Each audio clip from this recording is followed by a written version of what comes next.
Coach Jounoua les Banga, c'est ça? Jounoua les Banga.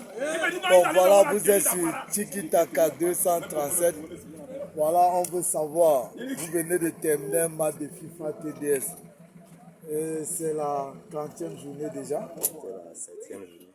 Et quelles sont les statistiques de l'équipe? Oui, nous sommes à la 7e journée. On a déjà gagné 5 matchs. On a perdu un match nul. Il faut dire que ça joue en cadet.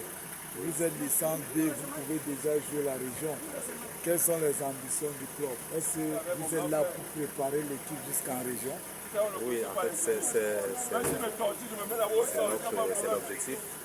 Permettre aux enfants d'avoir plusieurs matchs et pour avoir plusieurs matchs, nous devons progresser, aller en région. Bon, vous savez qu'actuellement, on accuse un problème technico-tactique au niveau de l'élite. C'est la base où vous êtes qui doit préparer cela.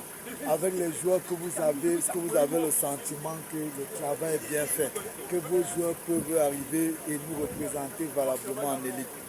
Oui, c'est ce que nous sommes en train de faire pour ces joueurs.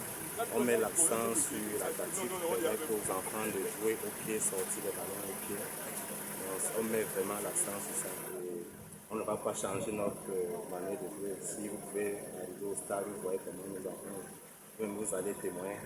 On ne pense pas que quand on va arriver en région ou bien en élite, on va changer de système, on va continuer à jouer comme ça. Après ça, c'est l'équipe nationale. Quand vous regardez, ça fait déjà depuis 2017, on a pu passer au premier tour de la Coupe d'Afrique U17.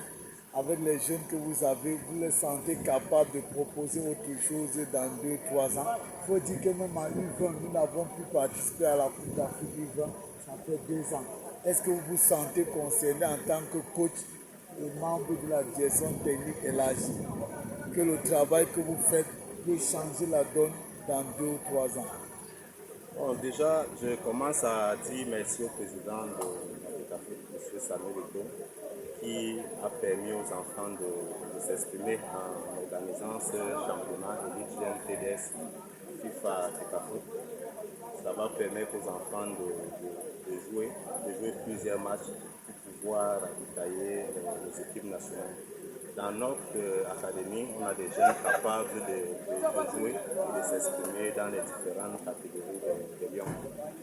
Déjà notre capitaine qui a 13 buts marqués en 7 matchs, qui joue au milieu de terrain offensif. Donc, je pense que dans même chez les U20, U17, il est capable de Ok, parlez-nous un peu de l'investissement personnel et financier de votre président. C'est quand même lui qui a eu l'idée de la structure, comment il est, et quelles sont vos attentes envers lui. Vous le remerciez déjà pourquoi? Bon, c'est un grand président. Il aime le football, surtout que c'était un ancien joueur. Il n'a pas. De quelle équipe déjà? Il a joué pro? Bon, il a évolué du côté de l'Italie. C'est vrai qu'il n'a pas joué professionnel. Mais il s'est battu de l'autre côté là. Et quand il est arrivé au Cameroun, il a décidé d'accompagner les enfants, de donner la chance aux enfants. Il met vraiment beaucoup de moyens. Nous travaillons au niveau des aisants, il a mis les voitures pour transporter les joueurs jusqu'aux enfants. Ok, merci coach, merci beaucoup.